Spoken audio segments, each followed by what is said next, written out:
Welcome back. So now we have got our list of keyword results. You can see here that we've actually got 3,177 in total.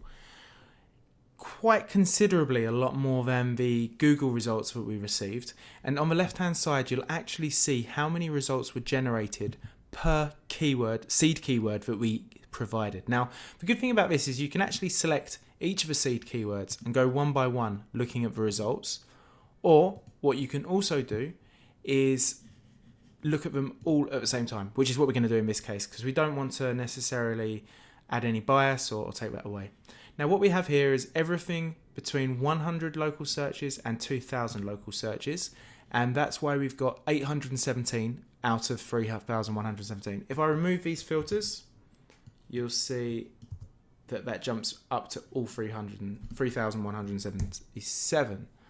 So I'm going to put this back to 100 and 2,000. And I'm going to click here on local searches to sort from the highest down to the lowest. Now, looking at these, you're going to have a big list of keywords, 800 of them. And we want to get down to around 50. Between 50 and 100 would be ideal. So how are we going to do that?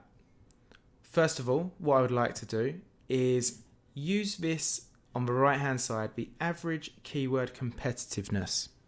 Now what the average keyword competitiveness is a feature that is specifically available in Longtail Platinum. And what it does is it calculates how competitive each keyword is in comparison to the other results it finds in search engines. So let me just explain that in more detail.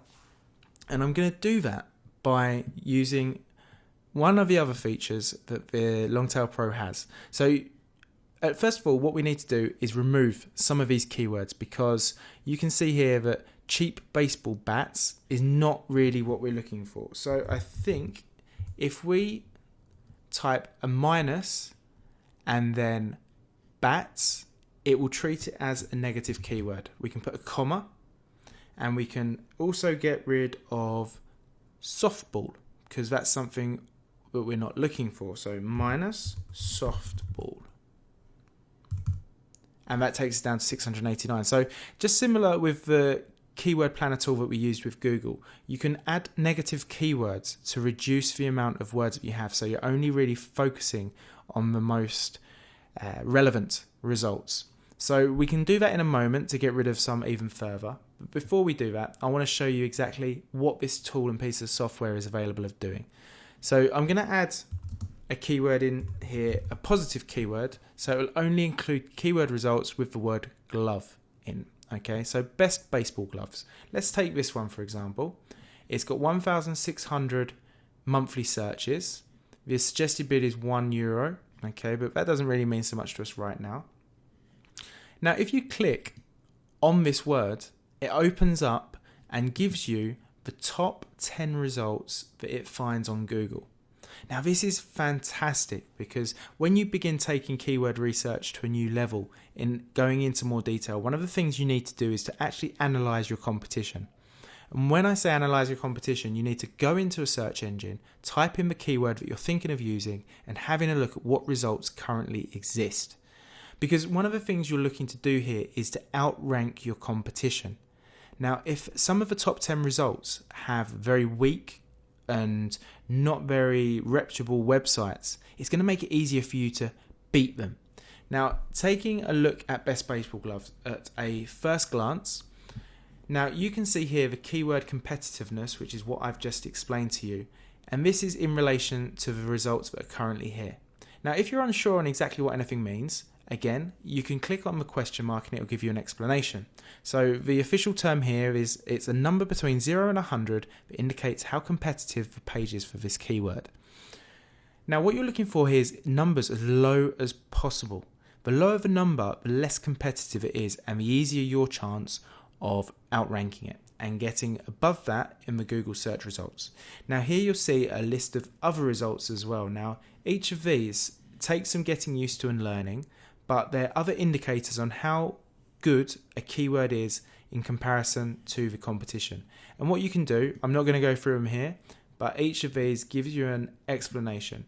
And it gives you things like page links. So this shows you how many other websites have included this URL for this keyword, best baseball gloves. And it gives you an idea of how much and how popular this is going to be. What you're looking for here, as I said, is low keyword competitiveness. And this tells you the competitiveness and how good a website is for each of these websites here using the keyword best baseball gloves. Now I'm going to close that because this is the key number here. This keyword competitiveness is overall how competitive best baseball gloves is. Now it says it's 26. In the trainings that I've done, and from being a member of Niche Pursuits and using Longtail Platinum for a long time, if you can find keywords that are under 30, then you have got a potentially very good keyword to use. This means that you should be able to outrank and get to the first page of Google for this keyword if you follow best practices, which we cover in section 3, so don't worry about that. But if you use this keyword properly, you should be able to get yourself to the first page on the Google search results. All right, now we've covered that, and we've also looked at these. And just to go through this again and make sure that you fully understand, what we want to do is get our website higher than these, because this represents the first page of Google search results. Our job and our aim is to get as close to number 1 as possible. So this gives you the data for each of these websites, and it gives you an indication of how difficult it's going to be to get our website above this. So whichever keyword you're looking at, that's best baseball gloves, outfield gloves for example, it's going to give you the data for the results that come up on the first page of Google and tell you how much chance you have really of competing against it. Now another one, 24. This is showing low keyword competitiveness. So these are actually some good keywords that could be worth targeting. What we want to do to actually get our list down is to add some more filters. What you can do first of all though is you can export the keywords as the list you've got. But before we do so, I just want to remove these filters. Actually, no, I'm going to keep these ones in, double check that they're kept in. Okay, so we've currently got 348 keywords, which is a good amount. So we're going to save this, just so that we can always go back to it if we need to. Okay, it's very important that you give yourself a backup, just in case you make a mistake or you delete some keywords, you've got a backup that you can go back to. Now, because we've got this list of 348 keywords that we've just downloaded, if you remember when we actually begin this part of a project, you can actually upload your own keywords. So say for example, you made a mistake, you deleted some keywords, you ruined this project. All you'd need to do is go back to that spreadsheet, copy and paste 348 keywords that you think are potentially good keywords to look at, enter them here, and you'll get all of this data back again. All right, so nothing is lost forever. What I'd like to do here is just try and get this down a little more, because we really do have a lot of words here. Now, keeping in mind what we did for the previous one to get the list down, this does give us more options than Google did, okay? But I'm going to change this to 200 because, again, I'm interested in getting keywords that offer me the best return for my time. So if I'm going to write a post and I want to get as many organic visitors as possible, I'm going to focus on the higher viewed keywords first. Okay, sorry, I nearly lost what I was saying there. But so that basically means the highest ones, anything from 2,000 down to around 1,000, they're going to be more competitive. But if you can rank for these, your organic traffic is going to be much higher. So now I've got down to that. Again, I'm going to export it again, baseball glove, and I'm going to put the number of keywords here, 197. And save that. Now you can do other things to get that further down. Because we're looking for long tail keywords, I'm going to put the minimum number of words here as 3. That gets it down to 162. So now I'm going to put here 162 and save it. Now you might think it's a bit pointless saving so many, but to be honest with you, I like to keep the data. You never know when you might need to go back to it and when you might need to have a look. One last thing I am going to do before we finish this video is to really take advantage of the special feature of the average keyword competitiveness. Now, as you can see here with our list of words, we do really need to get them down much as we can by using the features available.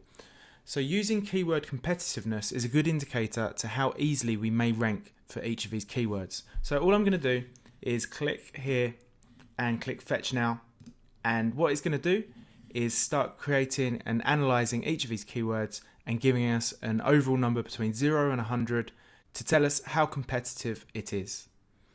What we're ideally looking for is a number under 30, but one thing we do have to take into consideration is that anything that could be considered e-commerce, so whenever you're looking at keywords that involve products or people selling an item, it does work slightly differently because Google and Bing and the other search engines will favour an e-commerce store over a normal blog or website. So these numbers can sometimes throw you a little bit into limbo. But it's always good to use this as a guide because it will always give you the overall competitiveness and the ability to look and compare against the other websites that are targeting that keyword.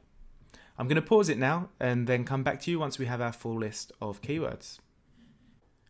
Now that's finished, we can start looking at the competitiveness of these keywords. I will start by saying that generally it's quite difficult to encounter words that have a competitiveness level of under 30. So the fact that we've got so many here between 20 and 30 indicates to me that most of these websites that are ranking on the first page are indeed e-commerce sites. Now we're going to just do a quick check on that, because if we take the first one, baseball gloves for sale, here we'll have a look at the first 10 results, and my guess is going to be that they're going to be e-commerce sites. Here you can see the website, Dick's Sporting Goods, Baseball Express, HQ for Sports. So Amazon, you can see here. So what I was going to say is that it is difficult if you've just got a normal blog to sometimes outrank an e-commerce store. However, if you have an e-commerce store, you're in luck, because if you do things correctly, you can also get up to the first page here. We're not going to be too concerned about this because this is really just a case study to show you how to use the software. But if you're targeting something that isn't related to selling items, so say for example it's a niche website that is talking about stamp collecting, I'm not sure why that came into my head, but you're not necessarily going to be selling stamps, you're going to be providing information and content about stamps. So this is the kind of example where if you can find keywords between 20 and 30 or even less than 20, you have keywords here which are worth targeting because it's going to be easy to target. Now I'm not saying that means you have to do a website on stamp collecting, but why not, you know? Then you can use one of the ways to monetize the website, like AdSense for example, and you can make money from it. What I'm going to do here is just cap the top amount at 30, just so it reduces our number of keywords towards a number that's more respectable and easier to use. Now you can see we've actually got 124, which is much easier to deal with than the original 3,177 that we had. So you can see by using a combination of the features available on this tool, it is quite simple to get your list down to a more manageable and realistic amount of keywords to look at. Now, if you're just creating a website and you're looking to create content over the next 6 months, maybe even longer, 120 keywords isn't actually so much information, you know.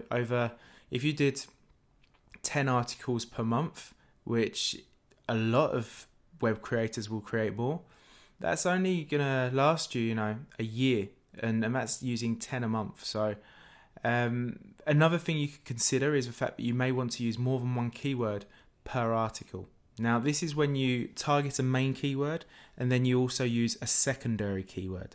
And what this does is actually strengthens the article in terms of using two keywords that are very similar or go well together, and then using both of them within the same article so that you're targeting a wider range of people but for the same purpose.